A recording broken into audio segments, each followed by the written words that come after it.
Добрый день, уважаемые коллеги! Я рада приветствовать слушателей вебинара «Использование приемов ТРИС в начальной школе». Работа вебинара сегодня разделена на две части. Первая часть – это рассмотрение вопроса использования ТРИС-технологий в начальной школе, история создания ТРИС. Вторая часть – просмотра видеофильма об использовании ТРИС-технологии на уроках русского языка. Ну что, начинаем нашу работу. Немножечко истории. Генрих Саулович Альтшуллер, создатель теории решения изобретательских задач, родился 15 октября 1926 года в Ташкенте. В этом городе он прожил практически всю жизнь. В 8 классе поступил в военно-морскую спецшколу. Когда началась война, весь выпуск забрали на фронт. Он был на год моложе всех, поэтому его оставили учиться в обычной школе. В те годы совсем еще мальчишкой Генрих Саулович сконструировал катер с химическим двигателем. Он занимался в 2 кружках – военно-морском и химическом. И в обоих нужно было в конце года сделать выпускную работу. В результате объединения работ появился катер с химическим двигателем. Так еще в школе Альтшуллер получил авторское свидетельство на свое первое изобретение. После школы его забрали в армию, попал в запасной стрелковый полк, из которого его направили в летное училище. Окончание училища совпало с окончанием войны, и Альтшуллер попросился поехать обратно в Баку и стал служить в военно-морской флотилии. В военно-морской флотилии он попал работать в патентный отдел. Много пришлось изобретать самому и учить этому других. В отличие от психологов, которые изучали человека, делающего изобретения, Альтшуллер начал изучать сами изобретения, то есть технические системы, созданные человеком. Он начал искать отличия сильных изобретений от слабых. В качестве критерия использовал противоречия. Был проанализирован весь фонд авторских свидетельств и патентов и выявлены типовые приемы разрешения технических противоречий. В 1948 году, когда были получены первые результаты, Альтшуллер вместе с товарищем, которого он привлек к работе над целью, написали письмо Сталину. В письме предлагались меры по улучшению изобретательства.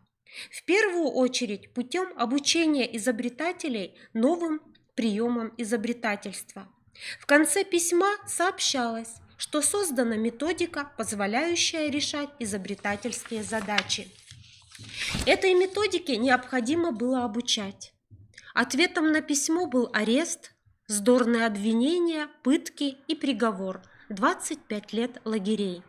Работа над ТРИС не прекращалась и в лагере, несмотря на голодное существование, нечеловеческие условия жизни, и запрещение вести записи. Все нужно было держать в голове. И тем не менее, Альтшуллер считал, что именно ТРИС помогла ему выжить. В 1956 году в журнале «Вопросы психологии» вышла первая статья с изложением основ ТРИС. А в 1989 году была создана Всесоюзная ассоциация ТРИС. Президентом ассоциации был избран Генрих Саулович Альтшуллер.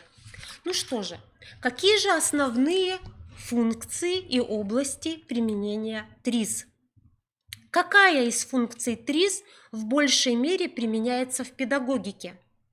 Это решение изобретательских задач любой сложности и направленности, прогнозирование развития технических систем, пробуждение, тренировка и грамотное использование природных способностей человека в изобретательской деятельности. Цель ТРИС педагогики – воспитание творческой личности. Принципы педагогики. Педагогика должна быть направлена на подготовку универсалов. Обучение начинается в раннем возрасте и заканчивается в 13, 15, 16 лет. Специализация происходит сама собой. Выбор специальности человек делает сам. Обучение производится с максимальной скоростью. Программа подготовки должна постоянно обновляться и дополняться. Учебные группы должны быть малыми для учета индивидуальных особенностей ребенка. ТРИЗ-педагог сам должен быть универсальной творческой личностью. Какой из результатов в большей степени может быть получен с помощью ТРИЗ-технологии? Обратимся к ВГОС начального общего образования.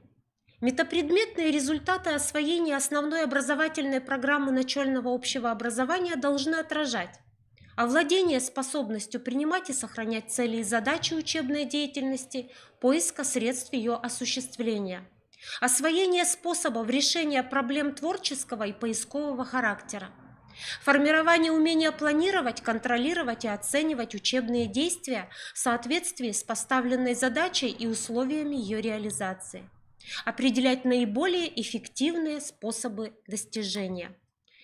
Главная цель ТРИЗ в школе состоит в целенаправленном развитии творческого системного мышления, направленного на преобразование действительности. В основе ТРИЗ-педагогики лежат методики и технологии, позволяющие овладеть способами снятия психологической инерции. Методология решения проблем, основанная на законах развития систем, общих принципах разрешения противоречий и механизмах приложения их к решению конкретных творческих задач. Воспитательная система, построенная на теории развития творческой личности. Чтобы обучать с помощью ТРИЗ в начальной школе, необходимо соблюдать условия. Учителю необходимо научиться приемам и методам ТРИЗ и регулярно тренировать творческое мышление. К основным свойствам творческого мышления относятся умение находить и выделять закономерности в объеме информации, владение навыками систематизации и структурирования информации, способность использовать скрытые ресурсы для решения задачи, навык генерирования гипотез и способов их проверки, умение видеть, формулировать и разрешать противоречия. ТРИЗ-технологии базируются на следующих компонентах: решение открытых задач, формирование творческого воображения, преодоление психической инерции, развитие ассоциативного и системного мышления. Почему же детям в начальной школе иногда легче даются открытые задачи, чем ученикам старшей школы? Давайте посмотрим. Давайте посмотрим несколько методических приемов ТРИЗ-технологий. Первый прием – рюкзак. Прием рефлексии, изучения учебного материала. Цель этого приема – ученик должен понять и зафиксировать свои продвижения в школе. В учебе можно использовать картинку, которая переходит от одного ученика к другому. Каждый ученик говорит о том, что он кладет в этот рюкзак, приобретенные знания, умения по данной теме. Например, я научилась хорошо определять падежи имен существительных словосочетания. Или я хорошо научилась различать родительные и винительные падежи. Следующий прием – причина, факт, следствие. Прием позволяет определять причинно-следственную связь, осуществлять мини-исследования. Эффективен на стадии рефлексии, так как он позволяет увидеть перспективы и предположить дальнейший ход событий, мотивирует обучающихся на дальнейшее изучение материала и выполнение домашнего задания. Для решения логической цепочки предлагается только один из ее компонентов. Учащиеся подбирают к заданному факту причину или причины и определяют его последствия, или к названной причине ищут факт и вытекающее из нее следствие. Например, я получил отметку 3 за диктант. Это факт. Причина – не выучил правила. Следствие – допустил много ошибок на это правило. Чтобы следующий диктант написать хорошо, нужно выучить это правило и уметь применять его при письме под диктовку. То есть намечается коррекционная работа. Следующий прием – стратегия «Идеал». Это стратегия технологии развития критического мышления. Позволяет формировать умение определять проблему, Находить и формулировать пути решения проблемы, выбирать сильное решение. Например, урок русского языка. Вниманию обучающихся учитель предлагает слово. В данном случае слово «вода». Интересно, в чем проблема? Какую букву в этом слове написать? Давайте найдем как можно больше решений данной проблемы. Как узнаем, какую букву нужно писать? Предлагаются всевозможные способы и пути решения проблемы. Посмотреть в словарь, спросить у взрослых, найти такие слова, где эта буква будет в сильной позиции. Например, водичка, водный, водоворот, водяной, воды, реки, водовоз, водица. Выбираются из множества предложенных решений хорошие, эффективные. А теперь выбирается единственное решение. Прием «Идеал» можно вводить в уроки, начиная со 2 класса. С подготовительной работой к нему будет прием «Маша-растеряша». Универсальный прием ТРИЗ, способствующий накоплению информации о разных способах решения проблемы. Один ученик играет роль Маши-растеряши, задает действие, которое требуется выполнить. Например, «Ой, что с тобой? Потеряла пенал. Чем я буду теперь писать на уроках?» Попросить у учителя, у одноклассников, позвонить родителям. Другие дети предлагают варианты решения этой проблемы. Тот, кто предложил хорошее решение, становится ведущим. Роль Маши переходит к нему. Или пример на уроке математики. Ученик: «Что с тобой?» «Маша, потеряла число 5. Как я теперь увеличу 15 на 5?» Ученики предлагают решение: использовать вместо числа 5 сумму чисел 1 и 4, 2 и 3, или разность чисел 6 минус 1 или 9 минус 4. Следующий прием «хорошо-плохо» формирует умение находить положительные и отрицательные стороны в любом объекте или ситуации, умение разрешать противоречия, то есть убирать минусы, сохраняя при этом плюсы, умение оценивать объект, ситуацию с разных позиций. Важно! Прием «хорошо-плохо» не предполагает конкретного ответа. Например, окружающий мир. Первый вариант – зима. Хорошо. Можно кататься на санках. Плохо. Очень холодно. Хорошо. Новый год.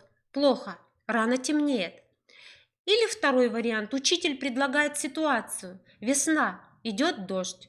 Ученики предлагают варианты, почему это хорошо и почему это плохо. Следующий прием «Я беру тебя с собой» направлен на формирование умения объединять объекты по общему признаку, умение сопоставлять, сравнивать большое количество объектов, умение составлять целостный образ объекта из отдельных его признаков.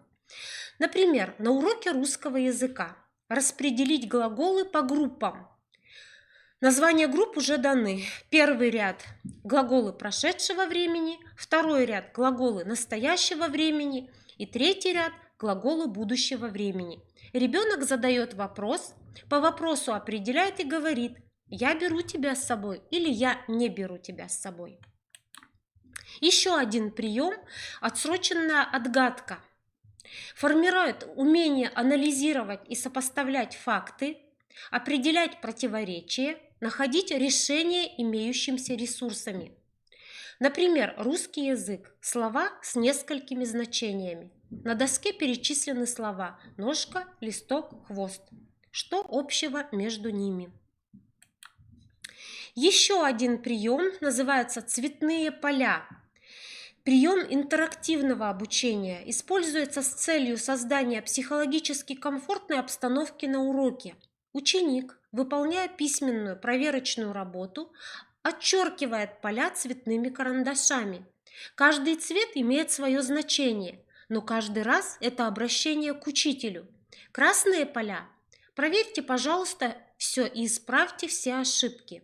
Зеленые поля. Отметьте, пожалуйста, все ошибки. Я сам хочу их исправить. И синие поля. Укажите количество ошибок. Я их сам найду и исправлю. Еще один прием называется цепочка признаков. Универсальный прием ТРИЗ направленный на актуализацию знаний учащихся о признаках тех объектов, которые включаются в работу, направлен на формирование познавательных умений, сравнение, анализ и синтез, регулятивных составления плана действий, формирует умение описывать объект через имена и значения признаков, умение определять по заданным частям модели скрытые части, умение составлять внутренний план действий. Например, грамматические признаки имен существительных. Даны слова у тети, у лисы, у собаки, у конфеты. Первый ученик называет род, второй ученик склонение, третий падеж. С какими же трудностями столкнулись педагоги при применении технологии ТРИЗ? Проблемы дисциплины, проблемы взаимодействия детей в классе, организация игры и соревнования, проблемы контроля, оценки, поощрения, само- и взаимоконтроля, также проблемы планирования урока и вопроса применимости наработанного в одном классе к условиям другого класса. В конце хотелось бы сказать, что главная цель ТРИЗ в школе – это целенаправленное развитие творческого системного мышления. Эта цель может быть реализована посредством применения приемов ТРИЗ. Считаю, что систематическое использование интересных приемов делает педагогический процесс эффективным, формирует нестандартное мышление, приводит к хорошим предметным результатам. В результате грамотного использования приемов ТРИЗ у обучающихся формируются универсальные учебные действия, необходимые для формирования умения учиться, приводящие к способности человека к самосовершенствованию. Все это поможет вырастить деятельного, изобретательного человека для нашего общества. Ну а сейчас мы переходим ко второй части нашего вебинара.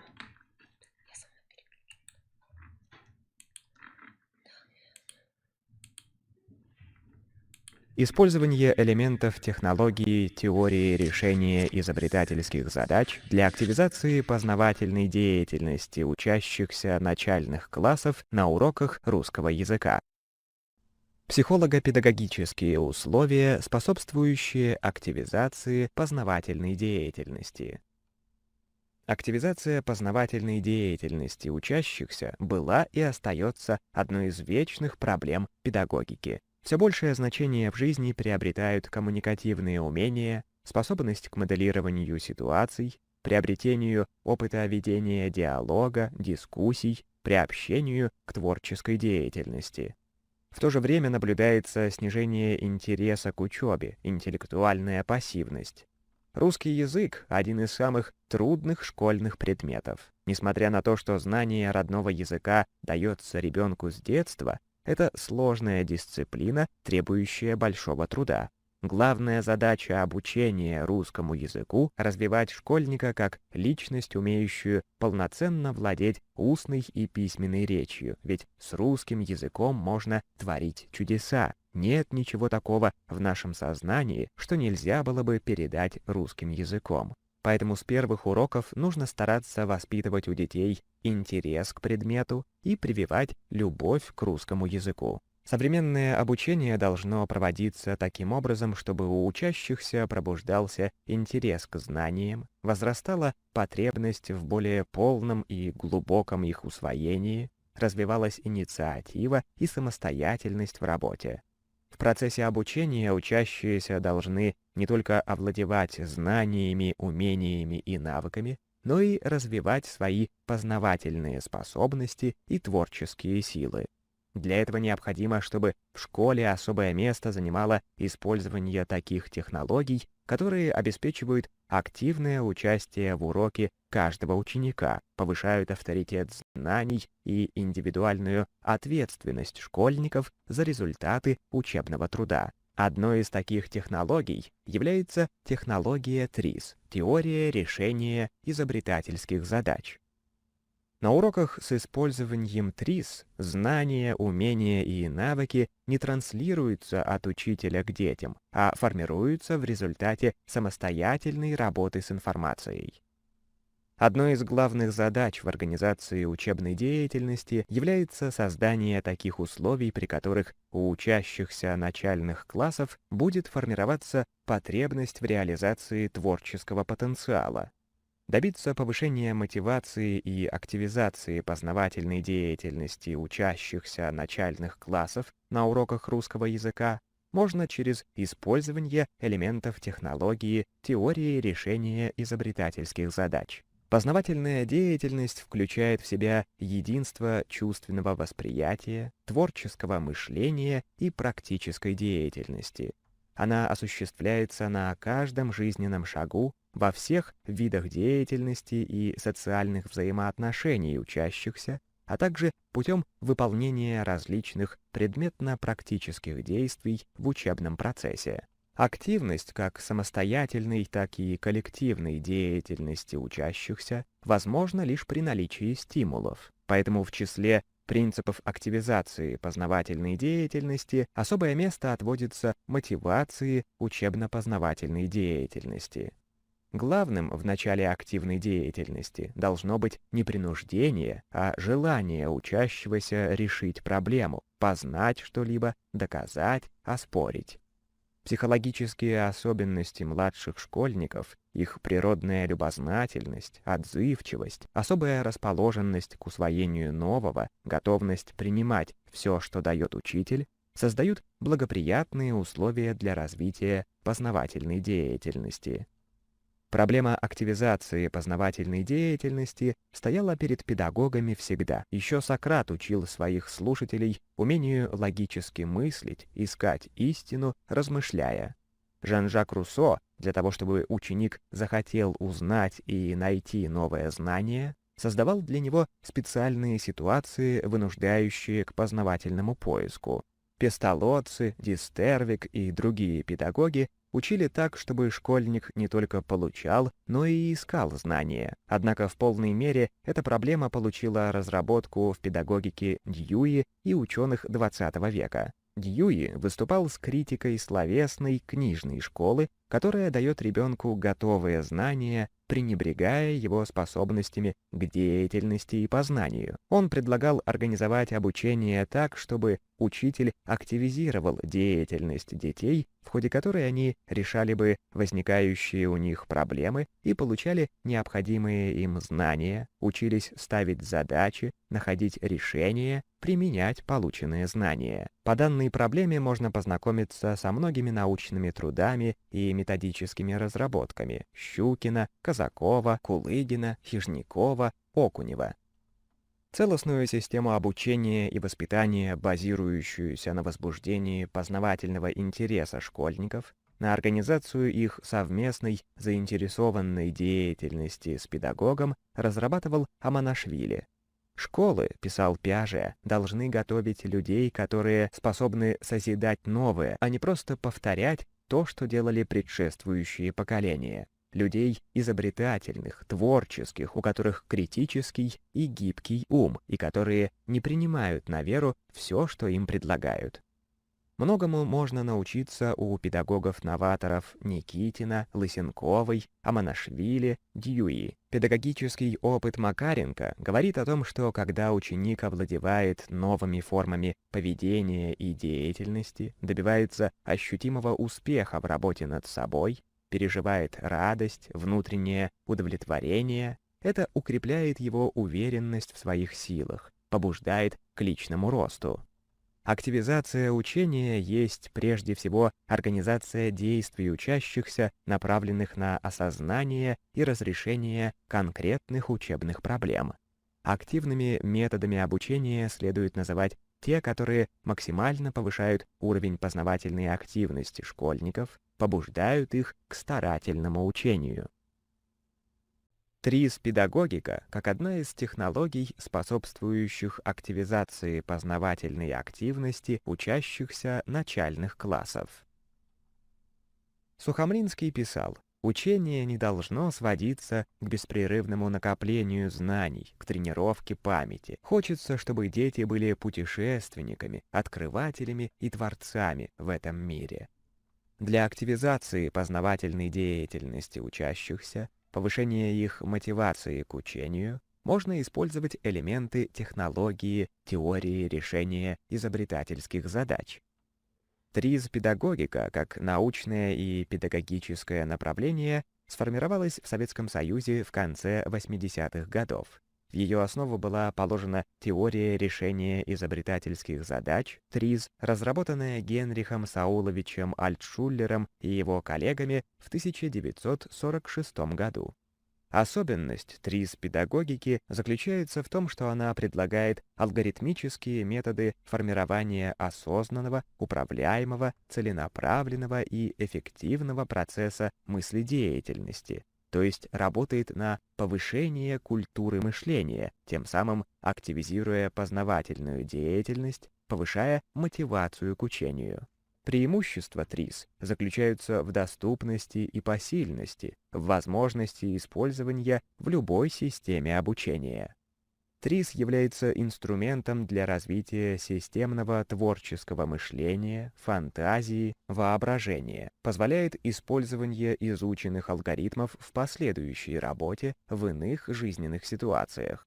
Использование данной технологии на уроках в начальной школе позволяет решать воспитательные, образовательные и развивающие педагогические задачи. У учащихся формируется правильное отношение к окружающему миру, положительное отношение к учебному процессу, вырабатываются основы анализа действительности, развивается самостоятельность, уверенность в своих силах, появляется ощущение, что они могут справиться с решением любой задачи. С точки зрения образовательных задач происходит повышение уровня общей образованности учащихся, формируется умение анализировать и решать изобретательские, практические и социальные задачи, целенаправленно развивается системно-диалектическое мышление. Данной технологией решается множество развивающих задач обучения, связанных с памятью, вниманием, логикой и интеллектом в целом. Формируются творческие способности и воображение, беглость, гибкость, оригинальность мышления, пространственное мышление. Развивается речь, умение анализировать, синтезировать, комбинировать. Главная цель, которую ставит перед собой ТРИЗ-педагогика, это формирование у детей творческого мышления, то есть воспитание творческой личности, подготовленной к стабильному решению нестандартных задач в разных областях деятельности. Методику ТРИЗ можно назвать школой творчества. Ее девиз «Творчество во всем» в постановке вопроса, в приемах его решения, в подаче материала. Использование в школе технологии ТРИЗ позволяет развивать мышление учащихся, делать его системным, учит находить и разрешать противоречия. На этой основе достигается более глубокое усвоение фактических знаний, а главное, формируется стиль мышления, направленный не на приобретение готовых знаний, а на умение видеть, ставить и решать проблемные задачи в своей области деятельности. Умение снимать закономерности, что и требуется сегодня в школе для подготовки к завтрашней жизни. Основа ТРИЗ — это функционально-системный подход. Выявляя причинно-следственные связи и обнаруживая скрытые зависимости, системный подход выступает в качестве инструмента для анализа ситуаций и объектов, а также дает возможность организовать информацию и сделать выводы. Выполнение анализа по определенным правилам позволяет сформировать навыки такого умения и затем, по аналогии, использовать их при анализе любых ситуаций и объектов. Особенность ТРИЗ-педагогики заключается в том, что она предлагает алгоритмические методы формирования осознанного, управляемого, целенаправленного и эффективного процесса мыследеятельности, то есть работает на повышение культуры мышления. В результате у учащихся формируется мышление, способное оперировать наиболее общими фундаментальными закономерностями, осваивать на их основе частные законы различных наук и объяснять явления окружающей действительности. Методы и приемы технологии ТРИС. ТРИС-педагогика ставит целью формирование сильного мышления и воспитание творческой личности, подготовленной к решению сложных проблем в различных областях деятельности. Ее отличие от известных средств проблемного обучения в использовании мирового опыта, накопленного в области создания методов решения изобретательских задач. Конечно, этот опыт переработан и согласован с целями педагогики. Под методами решения изобретательских задач прежде всего подразумеваются приемы и алгоритмы, разработанные в рамках ТРИС, а также такие известные методы, как мозговой штурм, синектика, морфологический анализ, метод фокальных объектов и их разновидности. Для активизации познавательной деятельности и повышения мотивации к учению на разных уроках в начальной школе эффективно использовать следующие методы технологии ТРИС. Системный оператор, типовые приемы фантазирования, дихотомия, сужение поля поиска, системный лифт, морфологическая копилка, создай паспорт, метод маленьких человечков, составление плана, раскадровка, методы создания речевых творческих продуктов, лимерики, загадки, метафоры, творческие сочинения по картине. Наиболее известным и широко применяемым методом генерирования новых идей является метод мозгового штурма. Суть мозгового штурма — совместный поиск вариантов решения проблем преимущественно на основе интуиции с последующей экспертизой идей. При этом поощряются неожиданные и фантастические предложения. Для систематизации перебора возможных вариантов используется метод морфологического анализа. Применение морфологического анализа позволяет развивать комбинаторные умения, дает возможность получать большое количество вариантов ответа в рамках заданной темы, создает условия для оценки полученных идей. Обучение младших школьников при помощи метода синектика предполагает в основном использование личной аналогии, что развивает умение рассматривать объекты и ситуации с различных точек зрения, менять точку зрения на обычные объекты с помощью заданных педагогом условий, воспитывает чувство сопереживания, взаимопонимания, толерантности. Альтшуллером разработаны по аналогии с типовыми приемами разрешения противоречий, используемыми в ТРИС, типовые приемы фантазирования, обучение которым позволяет выходить на уровень управляемого творческого процесса. Многолетний опыт работы показывает, что дети с большим интересом осваивают предложенные алгоритмы и успешно применяют их в самостоятельной учебной деятельности, что позволяет обеспечить творческое применение полученных знаний, способствует повышению активности и мотивации учащихся, предоставляет младшим школьникам возможность успешной самореализации. Ведущим качеством творческой личности, по мнению автора теории Альтшуллера, является наличие значительной, новой и общественно полезной, достойной цели. Кроме этого, предполагается обучение способам организации творческого труда, умению планировать работу, навыкам обработки информации, повышению работоспособности, рефлексивным способностям. Особое значение в ТРИС-педагогике придается встрече с чудом, под которой понимается получение сильного эмоционального впечатления при столкновении с загадкой, тайной или необычным явлением. Удивление, восторг, радость, испытанные при этом, пробуждают любознательность ребенка, оставляя след на всю жизнь. Более подробно предлагаем рассмотреть использование элементов методики ТРИС на уроках русского языка. Работу по активизации познавательной деятельности на уроках русского языка при изучении нового материала в начальных классах с использованием элементов технологии ТРИС можно строить по следующей модели. Первое — создание эмоционального настроя. Второе — повторение изученного. Третье — активизация полученных знаний. Четвертое — постановка проблемы урока. Пятое — знакомство с новой темой. Шестое — Первичное закрепление нового материала. 7. Подведение итогов урока. 8. Рефлексия.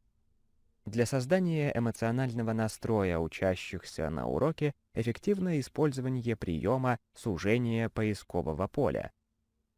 Игра «Донетка» относится к методу сужения поиска посредством постановки вопросов, на которые можно отвечать «да» или «нет». Главная задача заключается в том, чтобы задать вопрос, который отсекает половину всех остальных вопросов.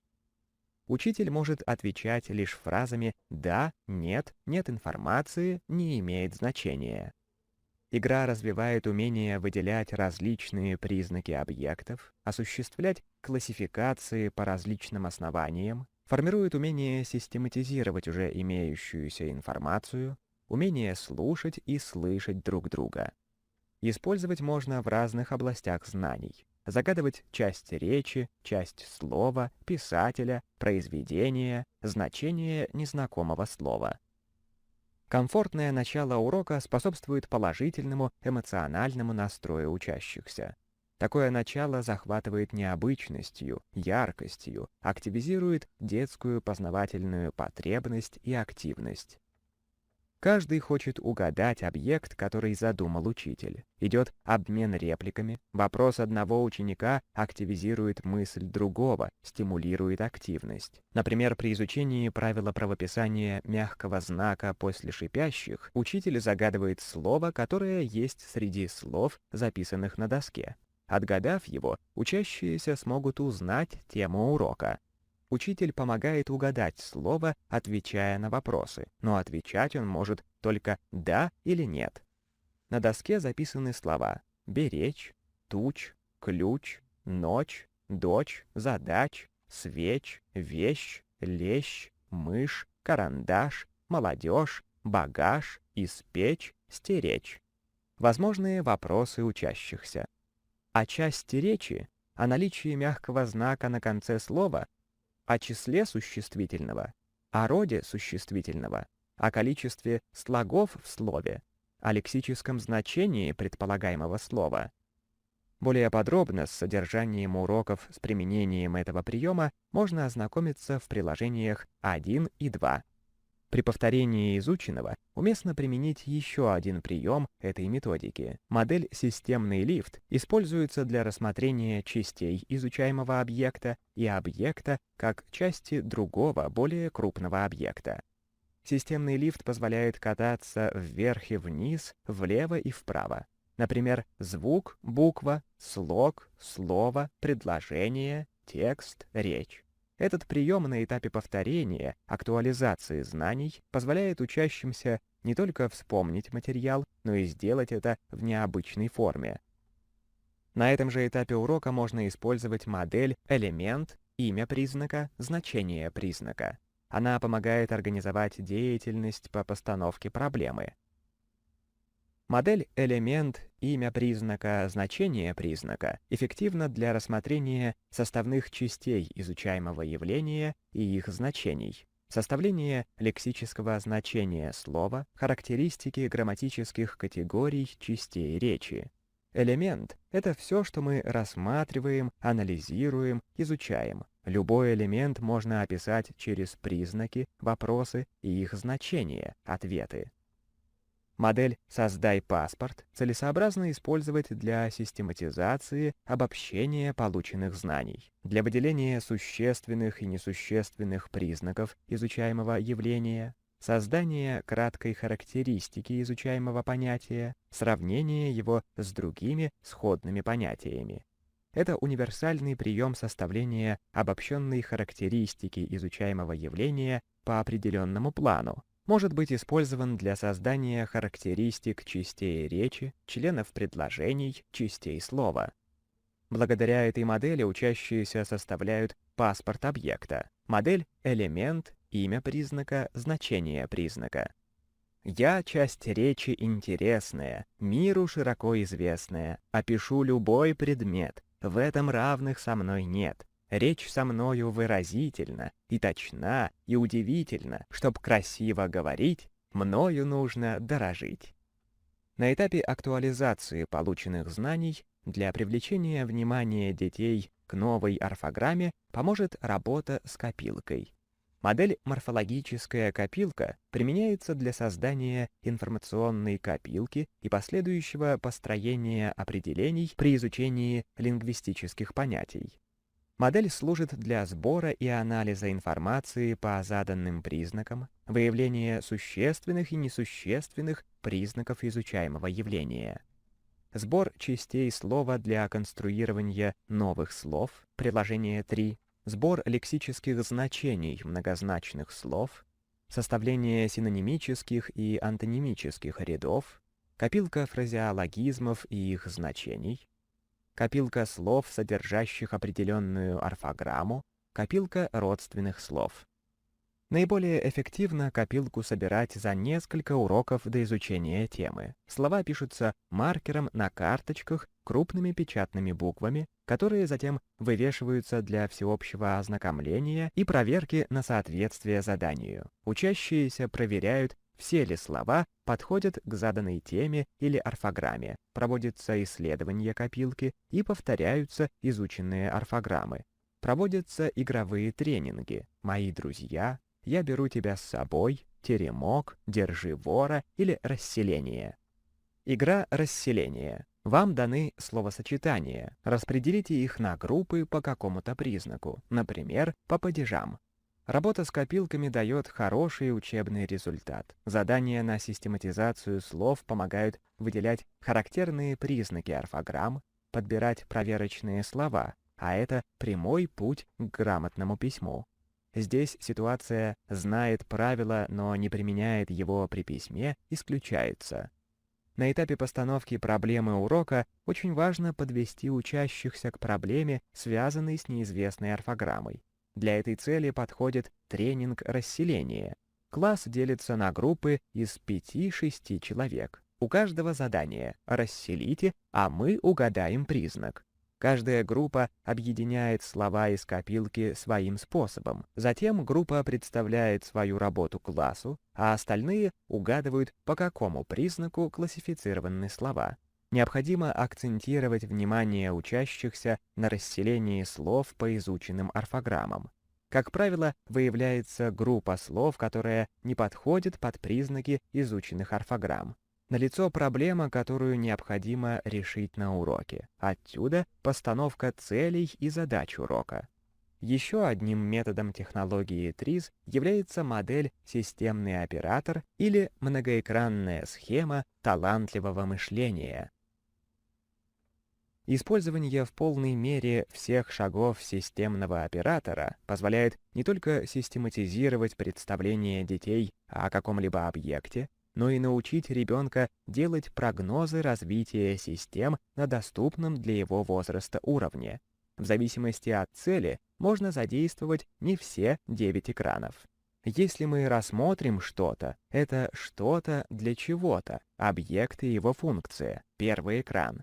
Это что-то из чего-то, подсистема, второй экран. Это что-то из чего-то, подсистема, второй экран. Это что-то, часть чего-то, надсистема, окружение, третий экран. Чем-то было это что-то, система впритом, четвертый, пятый, шестой экраны. Что-то будет с этим что-то, перспективное развитие, седьмой, восьмой, девятый экраны. Что-то ты сейчас возьми, на экранах рассмотри.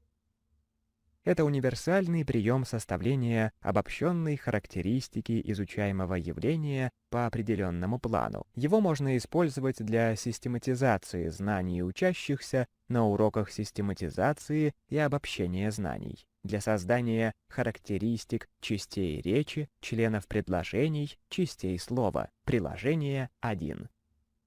Приемы для активизации воображения и создания творческой среды. Особое место занимает курс развития творческого воображения, предназначенный для преодоления стереотипов, выработки умения работать с нетривиальными идеями. Для развития творческого мышления учитель должен руководствоваться 5 принципами, которые лежат в основе ТРИЗ-педагогики. Первый. Внимательное отношение к необычным вопросам. Второй. Уважительное отношение к необычным идеям. Третий. Показать детям, что их идеи имеют ценность. Четвертый. Представлять удобные случаи для самостоятельного обучения и хвалить за это. Пятый. Дать время для неоцениваемой практики или обучения. Цели предлагаемых заданий не только активизировать воображение, но и создать творческую обстановку, при которой происходит совместная работа учителя с учащимися, возникает общее переживание действа, что также создает эмоциональное отношение к изучаемому предмету. С целью активизации воображения, создания эмоционального отношения к символу, можно использовать упражнение «Образ буквы». Учащимся предлагается пофантазировать, на что похожа буква, сделать букву близкой, имеющей свой характер. Для этого можно предложить такие вопросы. Какого роста буква? Высокая или низкая? Толстая или тонкая? Какого цвета она сама или какого цвета любит носить одежду? Добрая или злая? Где живет? С кем дружит? Что любит кушать? Чем занимается? Какое у нее хобби? Можно предложить детям упражнение, в котором они попытаются узнать букву по ее образу. Например, эта буква домохозяйка. У нее искривление позвоночника, поэтому она немного сутуловата. Ходит она, немного перекатываясь, питается супом-рассольником, любит детей, обнимает их, седая, почти без зубов, говорит шамкая, растягивая слова. Любит готовить, но ее блюда часто пересоленные. Это буква «С». Эта веселая буква имеет два больших уха, тонкую талию, головы не обнаружено, рук тоже нет, через уши проходит шея. Она очень гордится собой и считает себя фантастической буквой. На других планетах есть существа, похожие на нее. Это буква «Ф». Упражнение «Елочка ассоциаций» позволяет за короткое время активизировать словарный запас. Случайные переключения дают возможность увеличивать количество ассоциаций, расширяя зону областей, из которых берутся активные слова. Например, слово «ветка» может означать часть дерева, сад, цветение, плод, урожай, запах, пчела и так далее. А ветка железной дороги — это станция, пассажир, поезд, паровоз. Дальше можно предложить ребятам разделить слова на группы по различным признакам, составить предложение с одним или несколькими словами и даже составить небольшой рассказ, используя как можно больше слов. Для упражнения «мысль другими словами» берется фраза, сложность и содержание которой определяется возрастом участников и целью. Нужно предложить несколько вариантов передачи этой же мысли, выраженной другими словами. Например, «наступила осень», «закончилось лето», «за окном сентябрь». Это упражнение можно рассматривать как составную часть упражнения «Придумай рассказ». Приемы фантазирования. Рассмотрим еще один метод технологии ТРИС, метод создания речевых творческих продуктов. Лимерики, загадки, метафоры, творческие сочинения по картине. Не секрет, что у учащихся начальных классов вызывают затруднения описание предметов, составление рассказов по картинам, использование в речи средств выразительности русского языка, сравнения, метафор и так далее. Методы создания речевых творческих продуктов могут осуществляться посредством составления загадок, метафор, лимерик, работы с противоречиями. Все это будет незаменимым помощником на уроке русского языка для развития речи, для подготовки к написанию сочинений. Рассмотрим последовательность составления загадок. Модели загадок могут быть разными. Модель первая отвечает на вопросы «что?», «какая?», «что такое же?». У объекта выделяется признак, отвечающий на вопрос «какой?», и делается подборка объектов, у которых данный признак ярко выражен.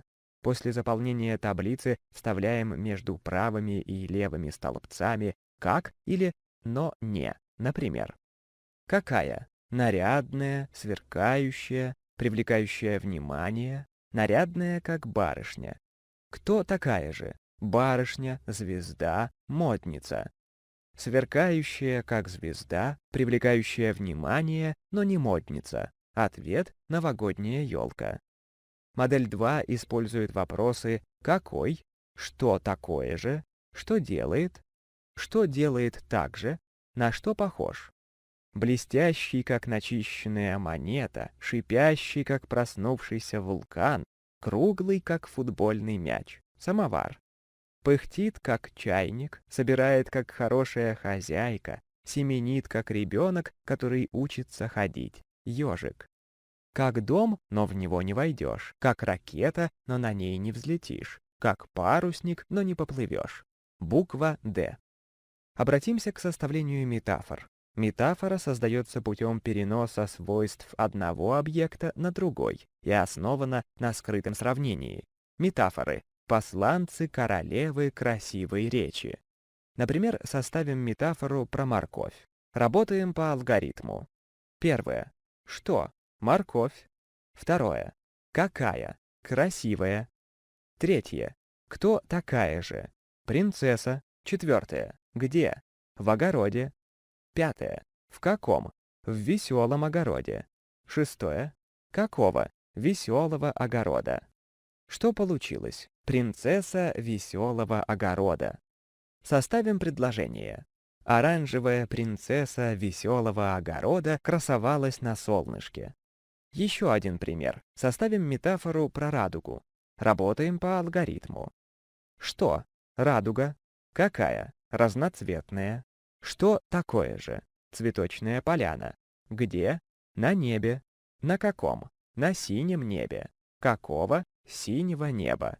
Что получилось? Цветочная поляна синего неба. Предложение. Цветочная поляна синего неба ярко засияла после дождя. Перенесение свойств одного предмета, явления, на другой на основании признака общего для обоих сопоставляемых объектов. Первое. Указать свойства объекта. Второе. Место расположения объекта. Третье. Составить словосочетание. Примеры метафор. Звезды, фонарики, снегири, яблоки, дождь, слезы, роза, королева. Свойства объекта. Звезды светятся, как светлячки, фонарики. Место расположения объекта. Находится на небе. Составлено словосочетание «небесные светлячки, фонарики на небе». По той же схеме. Снегири красногрудые, как яблоки, на заснеженных елях. Яблоки на заснеженных елях. Дождь льется, как слезы, вода. Находится в облаках. Облачные слезы, облачная вода. Роза красивая, как королева. Растет в саду. Королева сада.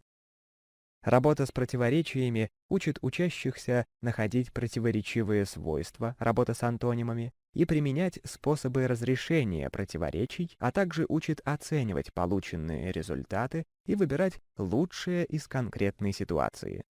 Рассмотрим использование этого метода на примере стихотворения Берестова «Гололедица».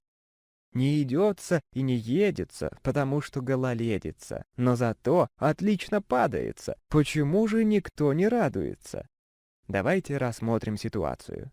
Если выйти на улицу в гололедицу, то плюс — кататься в удовольствие, минус — можно получить травму. Как же быть? Способы работы с противоречиями. Экстремистский. Не обращаем внимания на минусы, увеличиваем плюсы. Буду кататься, а вдруг не упаду. Компромиссный. Уменьшаем плюсы, чтобы уменьшить минусы. Научиться падать. Изобретательский. Оставляем плюсы. Кататься, сидя, лежа. Лимерики — это короткие стихотворения, состоящие из 5 строк. Они пишутся в жанре нонсенса, нелепицы, и рифмуются таким образом. Первые 4 строчки парной рифмой, 5-я строка является выводом и может не рифмоваться. Например, Даю вам честное слово, вчера в половине шестого я встретил 2 свинок без шляп и ботинок. Даю вам честное слово. Лимерики начали создавать в ирландском городе Лимерик еще в XIX веке. Лимерик должен содержать ярко выраженный парадокс или гиперболу. Чем противоречивее выбранное для стихотворения сочетание, тем оно более похоже на лимерик. Модель составления лимерика. Первое. Жил-был объект. Второе. Какой. Третье. Что делал. Четвертое. С кем общался. Пятое. Вывод, утверждение или мораль. Жил да был медведь болотный. Был он добр, но очень мокрый. По болоту он ходил, всех лягушек подавил. Вот какой неуклюжий был медведь. Жил-был старичок меж ульями. От пчел отбивался он стульями, но не учел числа этих пчел и пал смертью храбрых меж ульями. Жила-была технология, нет, не филология, называлась странно ТРИС, в ней задание на любой каприз. Эта технология помогает развивать мышление детей. Учащийся, овладев основными мыслительными операциями по созданию творческого продукта, умеет и сам хочет учиться, характеризуется высоким познавательным уровнем активности, самостоятельностью, у него ярко выраженное творческое мышление. Паспорт сказочного существа, 2 класс. Имя героя Чиполлино. Создатель, автор Джанни Родари. Прописка «Сказка Чиполлино». На кого, на что похож? На луковицу. Где живет? На грядке в Италии. Волшебные особенности. Он луковица, а живет как человек. Особые приметы. Защищает слабых, хорошо решает изобретательские задачи. Алгоритм мыслительных действий при составлении рассказов от лица разных объектов. Первый этап связан с выбором объекта, героя на картине.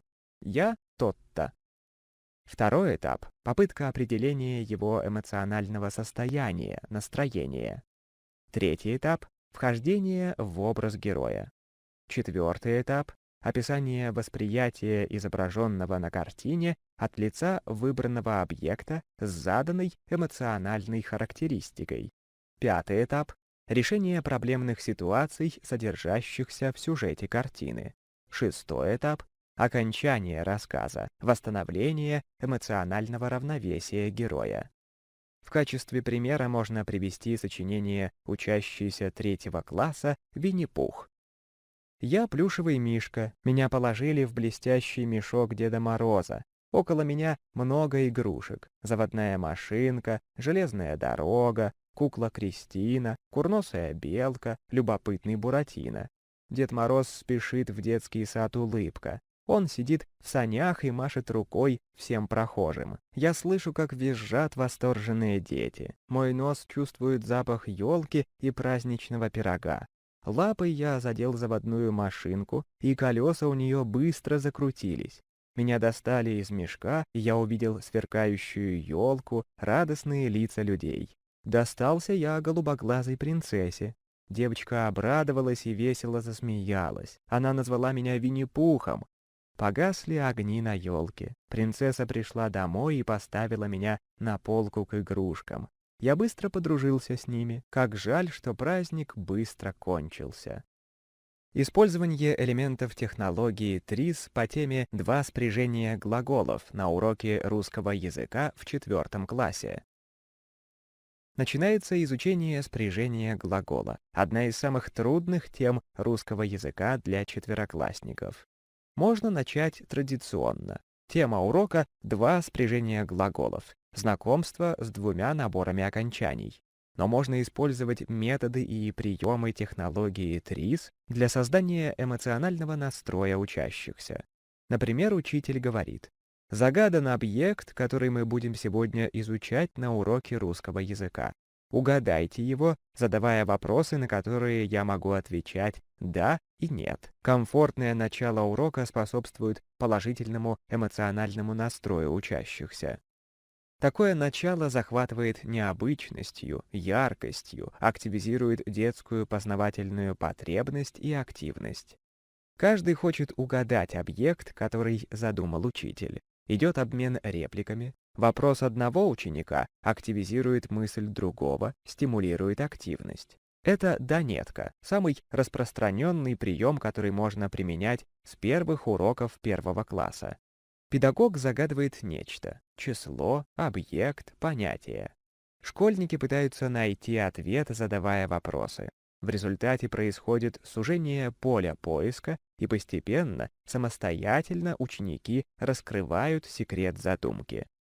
Игра развивает умение выделять различные признаки объектов, осуществлять классификации по различным основаниям, формирует умение систематизировать уже имеющуюся информацию, умение слушать и слышать друг друга.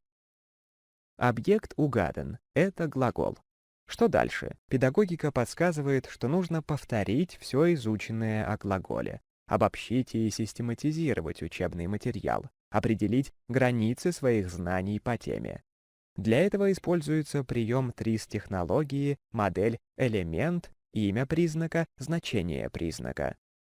Ее целесообразно использовать для систематизации знаний на уроке, создания краткой характеристики изучаемого понятия и выявления границ знаний.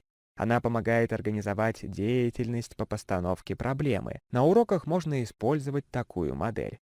Элемент — это все, что мы рассматриваем, анализируем, изучаем. В нашем случае это глагол. Любой элемент можно описать через признаки, вопросы и их значения, ответы. Школьники составляют паспорт объекта. Объект — глагол. Что такое? Часть речи. Обозначает действие предмета. Вопросы — что делает? Начальная форма, неопределенная форма. Время — настоящее, прошедшее, будущее. Лицо — первое, второе, третье. Число — единственное, множественное. После того, как знания школьников будут обобщены, выделены существенные признаки и составлена краткая характеристика части речи, наступает этап актуализации знаний. Привлечь внимание детей к новой орфограмме поможет работа с копилкой. Ученики начинают собирать копилку глаголы за несколько уроков до изучения темы. Слова пишутся маркером на карточках крупными печатными буквами, затем вывешиваются для всеобщего ознакомления и проверки на соответствие заданию. Школьники проверяют, все ли слова подходят к заданной теме или орфограмме. Проводится исследование копилки и повторяются изученные орфограммы правописания глаголов. Целесообразно провести игровые тренинги «Мои друзья», «Я беру тебя с собой», «Теремок», «Держи вора» или «Расселение». Например, при проведении игры «Мои друзья» ведущий говорит: «Мои друзья — все, у кого правописание «тся». Все четвероклассники, у кого такой признак встречается у глагола на карточке, выходят к ведущему и аргументируют правильность выбора по характерным признакам орфограммы. Копилки дают хороший учебный результат. Задания на систематизацию слов помогают выделять характерные признаки орфограмм, подбирать проверочные слова, а это прямой путь к грамотному письму. Здесь ситуация знает правило, но не применяет его при письме, исключается. Для тренинга расселения класс делится на группы из 5-6 человек. У каждого задание «расселите», а мы угадаем признак. Каждая группа объединяет глаголы своим способом. Затем группа представляет свою работу классу, а остальные угадывают, по какому признаку сделано разбиение. Глаголы расселили по изученным орфограммам, но выявлена группа глаголов, которая не подходит под признаки изученных орфограмм. Органично начинается следующий этап урока — постановка задачи. Есть проблема — группа глаголов с безударным окончанием. Как писать, как проверять. Изучение новой темы начинается с организации наблюдения за изменением глагола по лицам и числам в группах. Результаты фиксируются на доске. Учащиеся приходят к выводу, что глаголы имеют две группы ударных окончаний. В учебнике находят правило, что называется спряжением. На этапе первичного закрепления нового материала ученики получают задание составить инструкцию, как узнать спряжение глагола, используя модель «если то» с указанием признаков орфограммы и признаков классификации. Если в ударном окончании глагола есть «е», то это глагол первого спряжения. Правильность составленного алгоритма проверяется в первичном закреплении изученного. При подведении итогов урока учащиеся без особых затруднений делают вывод о том, что такое спряжение глагола, как отличить первое спряжение от второго, какие буквы нужно писать в окончаниях глаголов. Проведенная рефлексия предоставляет возможность школьнику понять, что было самым трудным на уроке, над чем нужно еще поработать, что особенно понравилось и запомнилось, а эмоциональная рефлексия помогает учащимся осознать степень своего участия в уроке и свое эмоциональное состояние в конце урока. Планомерное использование приемов и методов технологии ТРИС позволяет активизировать познавательную деятельность учащихся начальных классов в процессе повышения мотивации к учению. Уроки, на которых используется ТРИС-технология, носят ярко выраженный деятельностный характер. Школьники сравнивают, проводят классификацию объектов, выбирают основания и критерии для сравнения языковых понятий, устанавливают причинно-следственные связи в языке, строят логические цепи рассуждений. Развивается устная и письменная речь младших школьников, формируется умение четко излагать свои мысли. Эта технология обеспечивает школьникам умение учиться, формирует способность к саморазвитию и самосовершенствованию, учит планированию и прогнозированию. В обсуждении изучаемого материала происходит изобретение или открытие знаний, создается ситуация успеха. Учащиеся, овладев основными мыслительными операциями по созданию творческого продукта, умеют и хотят учиться. Они характеризуются высоким познавательным уровнем активности, самостоятельностью, ярко выраженным творческим мышлением и воображением. Происходит корректировка эмоционально-волевой сферы. Используя на уроках русского языка элементы технологии ТРИС, можно заметить, что учащиеся раскрепощаются, перестают бояться дать неверный ответ, поскольку его просто не бывает. В эту работу включаются даже самые слабоуспевающие, замкнутые ученики. Использование элементов методики ТРИС не только развивает, но и корректирует высшие психические процессы. Использование данной методики позволяет оптимизировать взаимоотношения между семьей и школой в целях реализации воспитательных задач общества. Технология ТРИС помогает повысить эффективность урока русского языка как одной из главных единиц образовательного процесса в начальной школе.